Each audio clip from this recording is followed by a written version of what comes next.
Hi, it's Erik Paulsen and welcome to the Correspondence Corner this week. It's been pretty busy in Washington this week and I continue to work with my colleagues on both sides of the aisle to find solutions to solving the budget impasse. This is an important time for me to hear directly from you, so continue please to reach out with your thoughts, your questions, and your ideas. I had a telephone town hall meeting on Wednesday evening. 8,000 people took the time to join in. I didn't get a chance to answer everyone's question, so we're going to take a time to answer some of those questions on the Correspondence Corner today.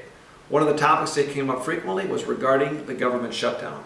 And Harriet from Eden Prairie, who waited patiently on the call but unfortunately didn't get to her question, she asked, what is Congress going to do to ensure the families of our fallen heroes get the benefits they need and that they deserve?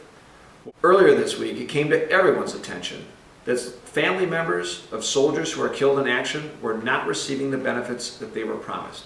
You see, when a soldier dies, family members are given a death gratuity of $100,000 to cover both travel and burial expenses. These payments were not being made as a part of the government shutdown, even though they technically should have been as a part of making sure our troops were being paid. We acted this week in Congress and passed legislation making sure that these benefits would continue to be provided, and I'm glad the President signed it into law. The next question we got on the teletown hall meeting was regarding Benghazi, and it came from Missy in Bloomington. She was wondering what my thoughts were on Benghazi, and she's frustrated about not getting answers from the administration on what happened last year.